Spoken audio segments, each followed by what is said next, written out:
On the day they knelt before Adeshewa begging for help, they still didn't know she owned everything they were standing on.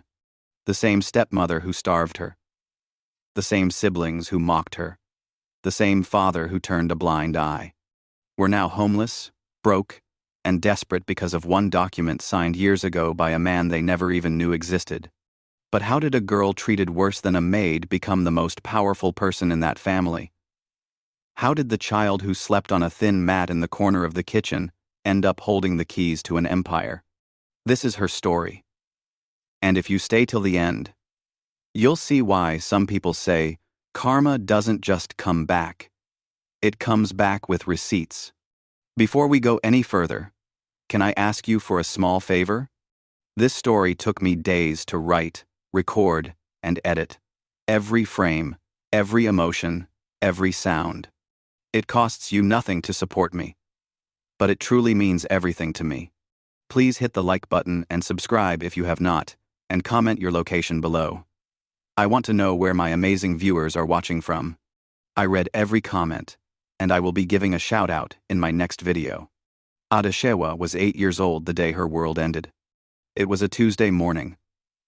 The kind where the sun rises softly, painting the sky in shades of gold and amber. Her mother had woken her gently, as she always did, with a kiss on the forehead and a smile that could heal any wound. But by sunset, that smile was gone forever. Her mother collapsed in the kitchen. Just collapsed. One moment, she was humming a Yoruba lullaby while stirring a pot of ewedu soup. The next, she was on the floor, gasping for air that wouldn't come. Adeshewa screamed. She screamed until her throat was raw. Neighbors rushed in. Her father, Coyote, was 3 states away on a business trip. By the time he arrived 2 days later, the funeral arrangements were already being made. And Adeshewa? Adeshewa stood at the edge of her mother's grave, clutching a faded photograph, unable to cry anymore. She had cried so much in those 2 days that her body had nothing left to give. The day her mother was buried, a part of Adeshewa was buried with her. The part that laughed easily. The part that believed the world was safe. Coyote was a good man, a hard-working man, but he was also a broken man. He loved his late wife deeply. Perhaps too deeply, because when she died, he couldn't bear to be in that house anymore. Every corner reminded him of her. Every room echoed with her laughter. So he did what many broken men do, he ran. He traveled more, worked longer hours, took contracts in far-off cities just to avoid coming home to the emptiness. And Adeshewa? She was left alone in a house that had once been filled with love. Now silent except for the sound of her own footsteps. 6 months after her mother's death, Coyote remarried. Her name was Naomi. She arrived with a smile that didn't quite reach her eyes. She was beautiful. Yes. Well-dressed. Well-spoken. She greeted Adeshewa with open arms at first, calling her, "my daughter," stroking her hair gently, promising to take care of her. And for a few weeks, Adeshewa believed her. But the moment Coyote left for another business trip, the moment his car disappeared down that dusty road, Naomi's mask fell. And it never went back on. If you've ever seen a child suffer in silence, please tap the like button. This story is for them. For every child who was told to keep quiet. For every child who learned too young that the world isn't always fair. Naomi had 2 children of her own. Femi, her son, was 14. Bukola, her daughter, was 12. And from the very first day, it was clear. Adeshewa was not one of them. She was the outsider. The reminder of the woman Naomi replaced. The obstacle to her perfect new life. Adeshewa's chores began before dawn. 5 in the morning. Every single day. She would wake to Naomi's harsh voice, echoing through the hallway. "Adeshewa, are you still sleeping? Do you think this house cleans itself?" She would stumble out of bed, a thin mat in the corner of the storeroom now, not her old bedroom, which had been given to Bukola, and begin her day. Sweep the compound, fetch water from the well, Wash the dishes from the night before. Prepare breakfast for Naomi and her children. By the time Femi and Bukola woke up, yawning and stretching lazily, Adeshewa had already been working for 2 hours. They ate first. Always. Hot akara, fresh bread, steaming tea with milk and sugar. Adeshewa ate last. If there was anything left. Cold leftovers. Sometimes, just gari and water. You should be grateful you're even eating, Naomi would say, arms crossed, watching Adeshewa scrape the bottom of the pot. In some houses, you would be out on the street. The beatings started small. A slap for burning the rice, a knock on the head for breaking a plate, a pinch on the arm for walking too slowly. But they grew. They always grow. One evening, Adeshewa accidentally spilled water on Bukola's school uniform while washing it. Bukola screamed as if she'd been set on fire. Naomi stormed into the backyard, grabbed Adeshewa by the arm, and dragged her inside. The belt came down 6 times. 7, 8. Adeshewa didn't scream. She had learned by then that screaming only made it worse. You are not my child, Naomi hissed, her face twisted with rage. You will never be my child. Remember that. And Adeshewa did. She remembered every single day. Coyote called every 2 weeks. How is everything? He would ask, his voice crackling through the old Nokia phone. Everything is fine, Naomi would reply sweetly, her tone syrupy and false. Adeshewa is doing well. She's adjusting. Children are resilient, you know. And then she would hand the phone to Adeshewa. But before Adeshewa could take it, Naomi would lean in close, her breath hot against Adeshewa's ear. If you say one word, one single word, I will make sure your father never believes you. And then I will make your life a living hell. Do you understand? Adeshewa understood. So when her father's voice came through the phone, warm, loving, oblivious, she forced herself to smile. I'm fine, Daddy. I miss you. I miss you too, my princess. I'll be home soon. But soon never came. There was always another contract. Another deal. Another reason to stay away. Femi and Bukola were not innocent bystanders. They were active participants. They mocked her, called her names, housekeeper, maid, orphan girl. When Naomi wasn't looking, they would steal food from her plate. Hide her school books, so she would be punished for not doing her homework. Pour water on her sleeping mat, so she would wake up cold and wet in the middle of the night. And they laughed. God, they laughed. Adeshewa stopped asking why. She stopped hoping it would get better. She simply endured. At school, she was quiet. Almost invisible. Teachers barely noticed her. Classmates didn't bother to learn her name. She sat in the back, completed her assignments, and left as soon as the bell rang. Because home, if you could even call it that, was where she was needed. Where Naomi would be waiting with a list of chores and a sharp tongue. If you believe wickedness should never go unpunished, hit the like button now, because what's coming next will restore your faith in justice. Then came the night. Adeshewa fell sick. It started with a headache, then chills, then a fever so high she could barely stand. She told Naomi, begged her, actually, please, Ma. Naomi glanced at her with cold, unfeeling eyes. You think sickness is an excuse? You think the work stops because you're tired? Get up. Finish your chores. Then you can rest. Adeshewa tried. She really did. But halfway through, sweeping the compound, her legs gave out. She collapsed onto the dusty ground. Her body trembling. Her vision blurring. Naomi stood on the veranda, arms crossed, watching her struggle. Dramatic, she muttered. Just like your mother. But a neighbor, Mama Tunde, saw what was happening. She rushed over, felt Adeshewa's burning forehead, and without asking permission, carried her to a small clinic 2 streets away. The doctor said it was malaria. Severe, Another day without treatment, and it could have been fatal. Mama Tunde paid for the medication herself, and when she brought Adeshewa back home, she looked Naomi dead in the eye and said, "This child is not your property. She is a human being. If anything happens to her, I will report you." Naomi smiled tightly. "Thank you for your concern." But the moment Mama Tunde left, Naomi slapped Adeshewa across the face.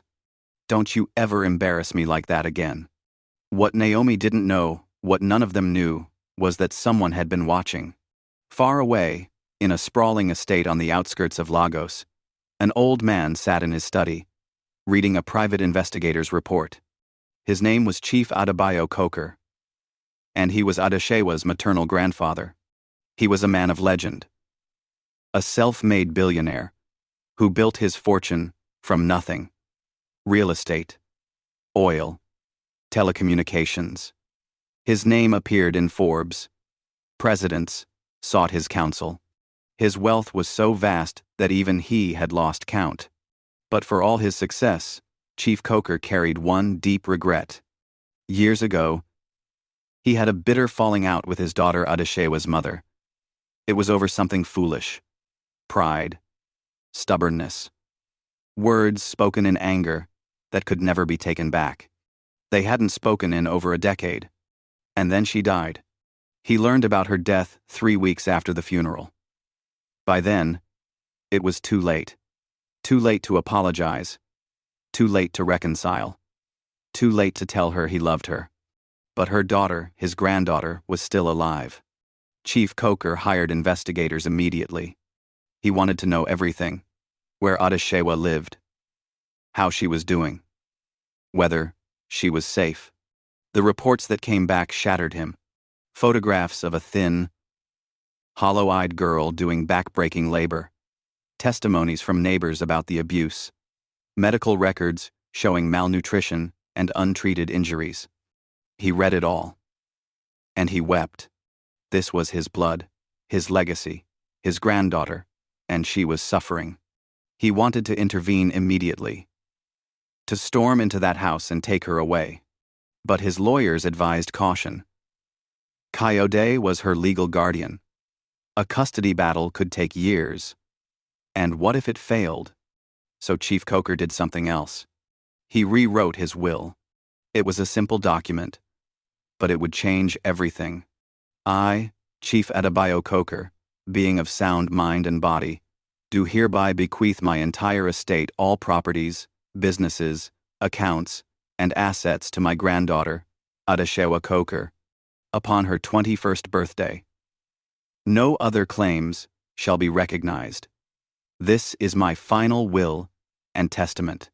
He signed it, had it notarized, sealed it with his lawyers, and then he waited. He monitored Adeshewa from a distance, sent anonymous financial support to Mama Tunde to help cover school fees and medical bills, made sure she survived. He planned to reveal himself when she turned 18, to bring her into his world, to give her the life she deserved. But fate had other plans. Chief Coker fell ill, cancer, aggressive, untreatable. Within 6 months, he was gone.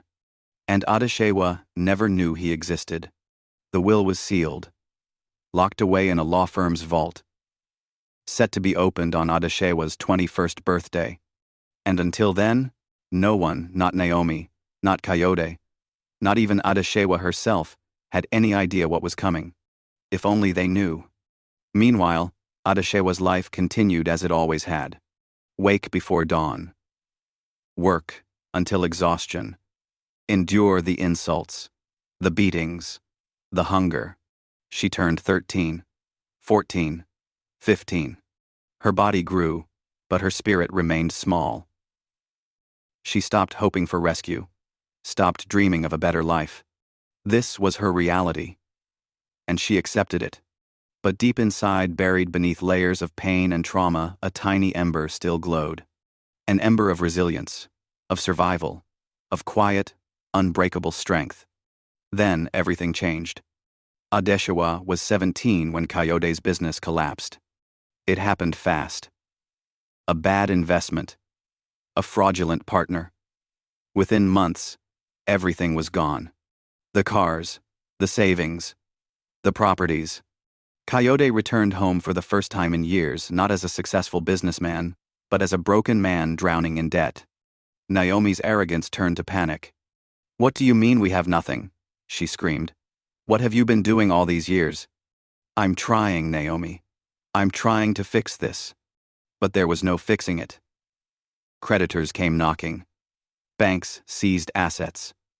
The family that once lived comfortably was now on the edge of ruin. Femi had to drop out of university. Bukola's private school fees went unpaid.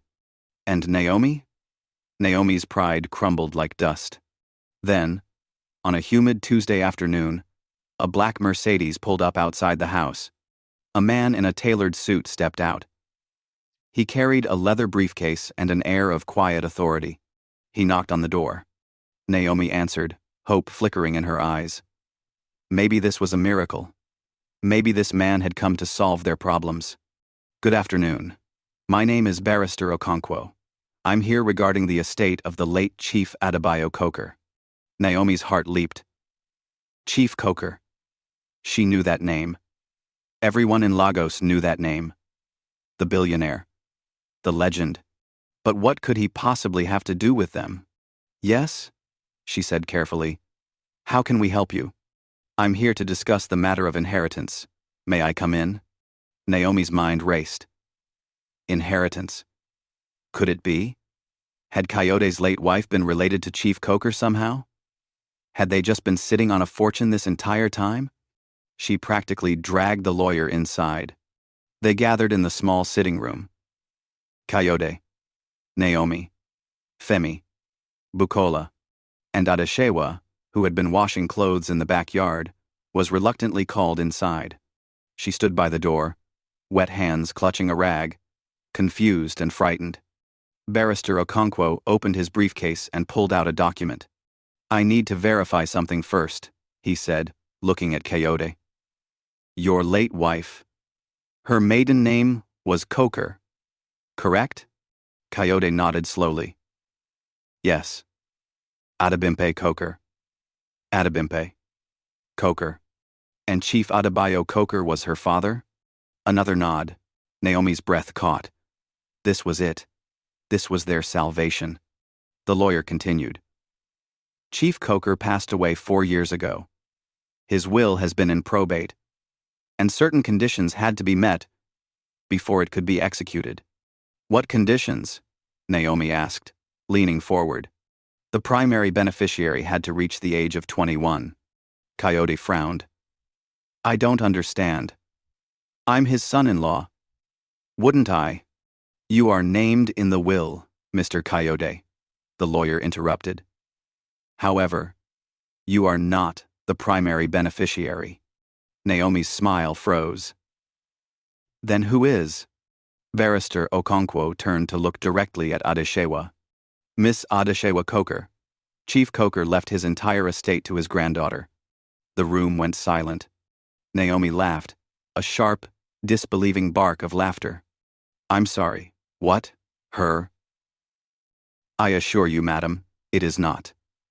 The lawyer pulled out another document. Chief Coker was very specific. All properties, businesses, investment portfolios, and liquid assets are to be transferred to Adeshewa upon her 21st birthday. The estate is conservatively valued at 12 billion naira. The number hung in the air like smoke. But Coyote is her father." "Mr. Coyote is mentioned in the will," the lawyer said calmly, turning to face Coyote. "You are to receive a one-time payment of 5 million naira, along with a formal letter from Chief Coker." He handed Coyote an envelope. Coyote opened it with trembling hands. Inside was a single page, handwritten. "Coyote, I watched my daughter suffer because of pride. I watched my granddaughter suffer because you chose blindness. This money is not a reward. It is a test. Use it to become the father you should have been, or lose it like you lost everything else. The choice is yours." Coyote's hands dropped to his lap. The letter fell to the floor. If you believe karma never forgets an address, subscribe now, because this ending will leave you speechless. Naomi's world was collapsing in real time. Wait, she said, her voice rising. Wait. Wait. Wait. There has to be a mistake. What about me? I raised her. I took care of her after her mother died. Doesn't that count for something? The lawyer looked at her with the kind of cold professionalism that only comes from years of dealing with desperate people. Mrs. Coyote, you are not mentioned in Chief Coker's will at all. But I'm her stepmother. I have rights. You have no legal claim to the estate. Chief Coker was very clear about who he wanted to inherit his wealth. Naomi turned to Adeshewa, her face contorting with rage and disbelief. You knew about this, didn't you? You've been playing us this whole time, acting like the poor little victim while you were sitting on a fortune. Adeshewa stared at her, eyes wide, too shocked to even respond. I didn't. I don't. Liar! Naomi shrieked. You ungrateful little. That's enough, Barrister Okonkwo said sharply. Miss Adeshewa had no knowledge of the will until this moment. Chief Coker's instructions were explicit. She was not to be informed until she came of age. He turned back to Adeshewa, his voice softening. You turn 21 in 3 months. Until then, the estate is managed by a trust. But I've been authorized to provide you with immediate financial support. You no longer need to stay in this house. Arrangements have been made for your accommodation, education, and security. Adeshewa's legs felt like water. She couldn't breathe, couldn't think. 12 billion naira. Her grandfather, a man she'd never met, who had watched her from afar, who had loved her enough to give her everything. Why? She whispered. Why didn't he come for me? The lawyer's expression softened with genuine sadness. He wanted to. But by the time he found you, he was already dying. He did what he could from a distance. He made sure you survived.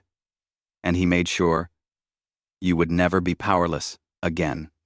In the days that followed, the truth spread like wildfire through the neighborhood.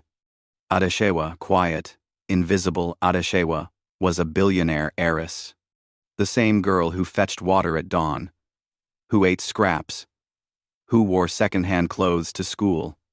She was now one of the wealthiest young women in Nigeria. And Naomi? Naomi became the most hated woman in the community. Mama Tunde made sure of that. She told everyone what she'd witnessed over the years.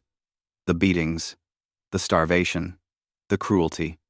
Other neighbors added their own testimonies, things they'd seen but been too afraid to report. Within a week, Naomi couldn't walk down the street without people spitting at her feet. Wicked woman. Child abuser. You tortured an heiress and didn't even know it. God is not asleep. The banks came for the house. Coyote couldn't make payments.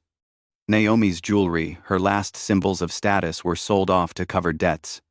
Femi took a job as a bus conductor.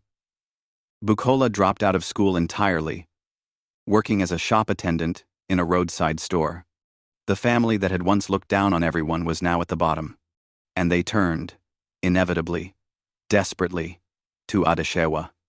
Naomi was first. She waited outside the lawyer's office for 3 hours, knowing Adeshewa had a meeting there. When Adeshewa emerged, Naomi fell to her knees right there on the busy street.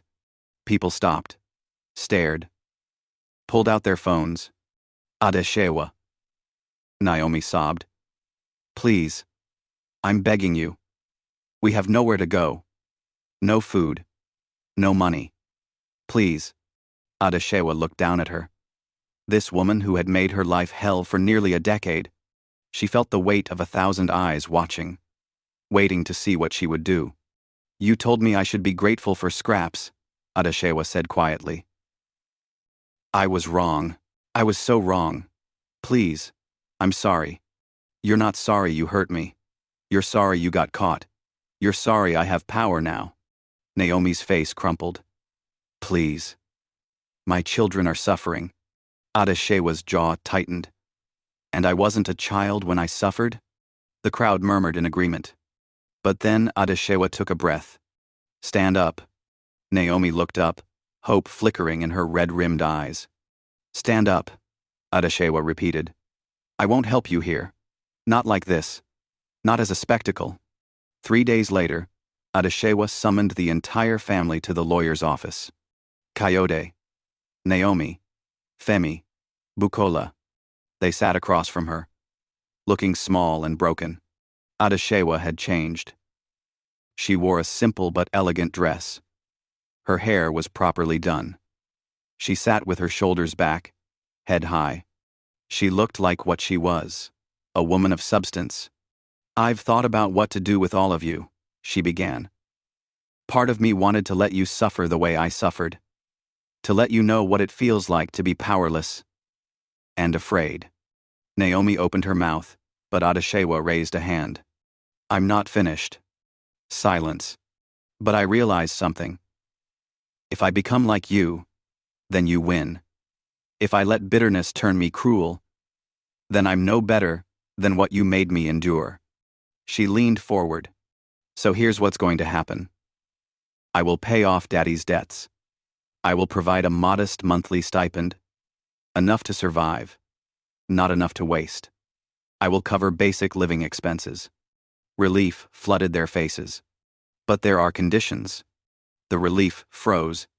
Naomi, you will write a detailed confession. Every beating, every insult, every meal, you denied me. It will be published in 3 newspapers and read at a community meeting.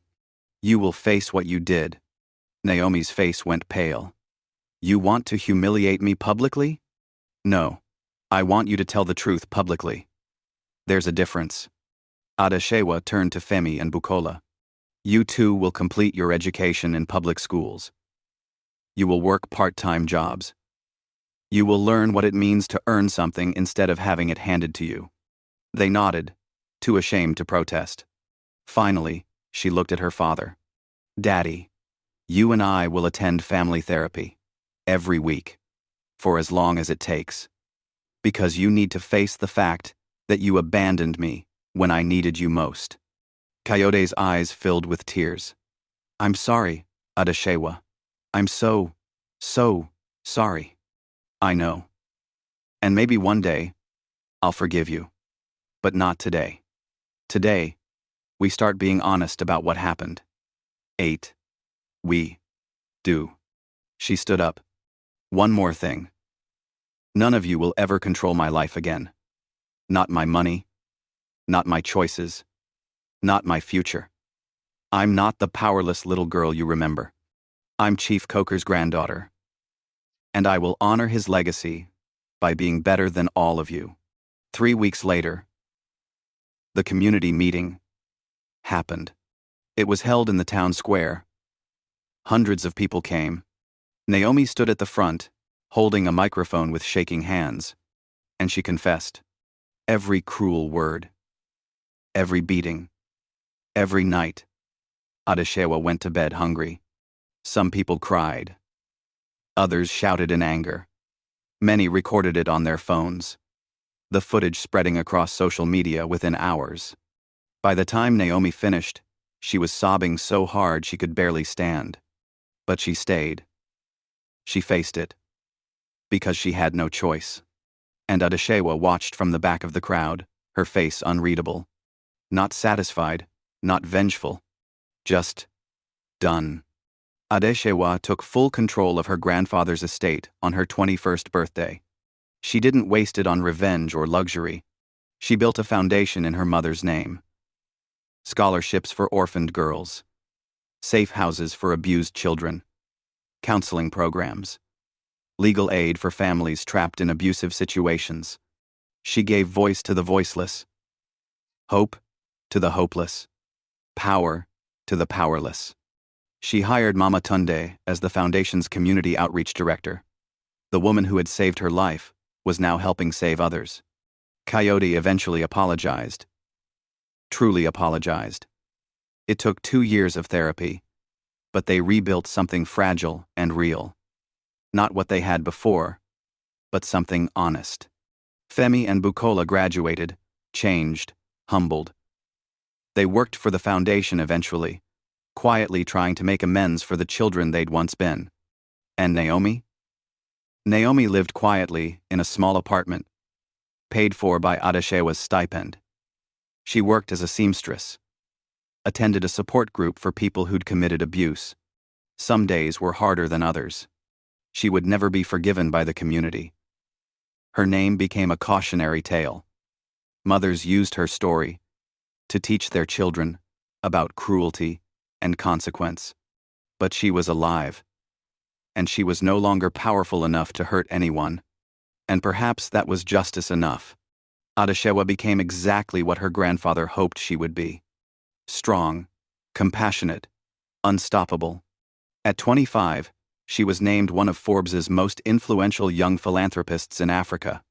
At 27, her foundation had helped over 10,000 children escape abusive situations. At 30, she gave a TED Talk that went viral. Its title? The Girl Who Was Buried Alive and Chose to Rise. She never mentioned Naomi by name. She didn't have to. The story was already legend. And in her closing words, she said something that echoed across the world. They thought kindness was weakness. They thought silence was surrender. They thought a broken child would stay broken forever. But they forgot something important. They forgot that the quietest rivers run the deepest, that the smallest seeds grow into the mightiest trees, that the girl they buried was planted. The audience rose to their feet.